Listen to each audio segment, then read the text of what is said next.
बिस्मिल्लाहिर्रहमानिर्रहीम। अस्सलाम वालेकुम व्यूवर्स, वेलकम टू देसी रेसिपीज़। उम्मीद है आप सब खैरियत से होंगे। आज मैं लेकर आई हूँ आपके लिए टिकिया की रेसिपी, जिसे कूंडे भी कहते हैं और नज़र व नियाज के लिहाज से ये कूंडे हर घर में बनाए जाते हैं। तो चलिए हम रेसिपी को स्टार्ट कर लेते हैं। ये मैंने मैदा लिया है, 3 पाव मैंने मैदा लिया है। वज़न में 750 ग्राम है। इसको मैंने छान लिया है अच्छी तरह से, ताकि इसमें कोई चीज़ कंकर वगैरह ना हो। तो देखिए, ये 3 पाव में मैदा ले रही हूँ। इसको मैंने तसले में डाल लिया है।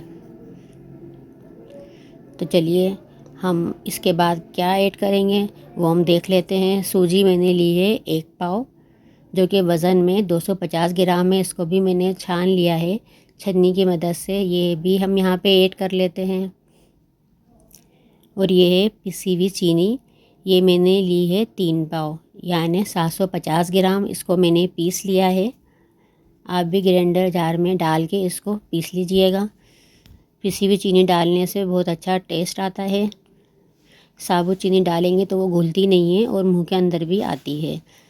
और ये मैंने सफ़ेद तिल लिए हैं 5 टेबल स्पून। इसको भी मैंने बीन लिया है। इसमें कंकर वगैरह अक्सर निकल आते हैं, तो इसको मैंने साफ़ कर लिया है। यहाँ पे मैं ये सफ़ेद तिल भी ऐड कर दूँगी। और 5 टेबल स्पून मैंने पिसा हुआ नारियल लिया है और 1 टीस्पून मैंने हरी इलायची ली है। इसको मैंने मोटा मोटा सा कूट लिया है। तो हम ये दोनों चीज़ें यहाँ पे ऐड कर देते हैं। इलायची की खुशबू इसके अंदर बहुत अच्छी लगती है टिकिया के अंदर। तो चलिए हम ये भी ऐड कर लेते हैं। और 1 पाव मैंने घी लिया है। ये रूम टेम्परेचर का घी है। तो हम यहाँ पे ये घी ऐड कर देते हैं। वज़न में 250 ग्राम है। सभी घी हम यहाँ पे ऐड कर देंगे। इससे टिकिया के अंदर बहुत अच्छा टेस्ट आता है और टिकिया बहुत ही खस्ता, करारी और नरम बनती हैं। तो हम हाथों की मदद से इन सभी चीज़ों को अच्छी तरह से मिक्स कर लेते हैं।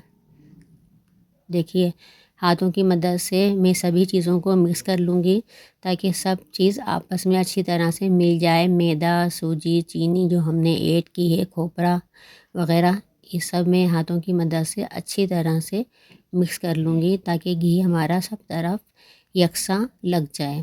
1 से 2 मिनट मैं इसको अच्छी तरह से मिक्स कर लूँगी।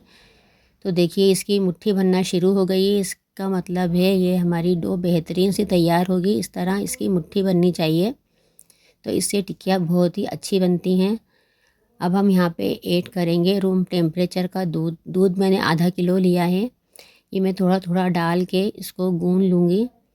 एकदम सारा दूध नहीं डालना है, वरना ये पतला भी हो सकता है और संभालने में बहुत मुश्किल हो जाती है। इसलिए थोड़ा थोड़ा सा दूध मैं डालती रहूँगी और इसको हाथों की मदद से मिक्स करती रहूँगी और एक नरम सी डो तैयार कर लूँगी। बहुत सख्त नहीं तैयार करनी है इस डो को, नरम ही हमें तैयार करनी है इस डो को। हाथों की मदद से मैं ये डो तैयार कर लेती हूँ। तो देखिए, ये हमारी डो तैयार हो चुकी है बेहतरीन सी। ये इतनी सॉफ्ट मैंने तैयार की है। इसको आप भी इसी तरह से इतनी सॉफ्ट ही तैयार कीजिएगा। तो चलिए हम इसका एक बड़ा सा पेड़ा तोड़ लेते हैं और इसको अच्छी तरह से बना लेते हैं सफाई के साथ। अब मैंने चकरा लिया है। इसके ऊपर मैं थोड़ा सा घी अप्लाई कर रही हूँ। आप चाहें तो यहाँ पे ऑयल का भी इस्तेमाल कर सकती हैं, लेकिन घी में ये टिकिया बहुत ही अच्छी बनती हैं।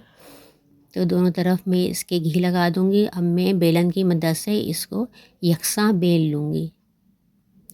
कहीं से मोटा कहीं से पतला नहीं बेलना है, एक जैसा चारों तरफ से बेलना है और बेलन को एक जैसा रखते हुए प्रेस करना है।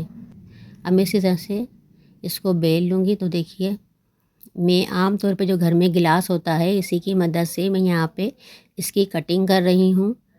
आप चाहें तो कटर की मदद से भी इसकी कटिंग कर सकती हैं। तो देखिए, सभी टिकिया मैं इसी तरह से कट कर लूँगी और ये बीच का जो हिस्सा है ये मैं हटा लूँगी। इसको मैं दोबारा से इसका मैं पेड़ा बना लूँगी और दोबारा से इसको बेलूँगी।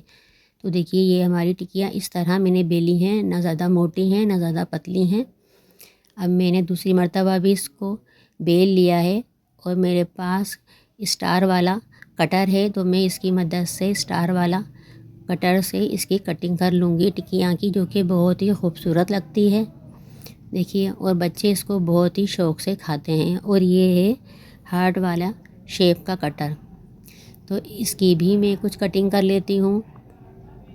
और ये है फ्लावर वाला कटर मेरे पास, कुछ इसके भी हम टिकिया तैयार कर लेते हैं।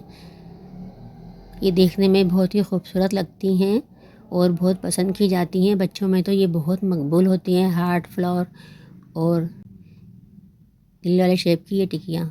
तो चलिए हम इनको तल लेते हैं। 3 पाव मैंने घी लिया है, इसको मैंने मीडियम टू लो फ्लेम पे गरम कर लिया था और मैं सभी टिकिया इसके अंदर डाल दी हैं और फ्लेम मैंने दरमियाना कर दिया है। जब हमारी टिकिया सिक जाएंगी तो ये सतह से खुद ही ऊपर आ जाएंगी। तो देखिए ये ऊपर आ चुकी हैं और इनमें गोल्डन सा कलर भी आ गया है। तो हम हल्के हाथ की मदद से इनको पलट देंगे।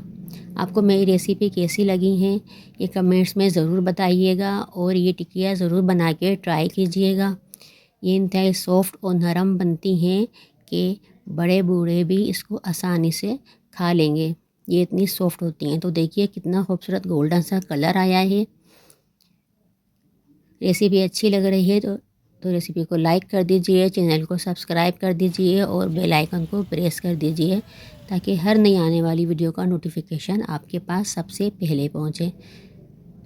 तो ये मैंने सभी टिकिया उतार ली थी। अब मैं दोबारा से टिकिया डाल रही हूँ। ये मैंने गोल शेप में कटिंग की है। तो देखिए ये भी 1 से 2 मिनट के अंदर ही इनके ऊपर अच्छा सा कलर आ गया है नीचे। तो मैं इसको पलट दूँगी। जब टिकिया सिक जाती हैं एक साइड से तो ख़ुद ब खुद ये ऊपर आ जाती हैं। तो देखिए कितनी खूबसूरत हमारी टिकिया तैयार हुई हैं, ये फ्लावर वाली और ये हार्ट शेप की। तो देखिए कितनी खस्ता हैं ये, यूँ ही प्रेस करने से ही ये टूट गई हैं। रेसिपी अच्छी लगी है तो रेसिपी को लाइक, शेयर और सब्सक्राइब कर दीजिए। इस रेसिपी को फैमिली और फ्रेंड में शेयर कीजिएगा। दुआओं में मुझे याद रखिएगा। मिलते हैं फिर किसी नई रेसिपी के साथ। जब तक के लिए अल्लाह हाफिज़।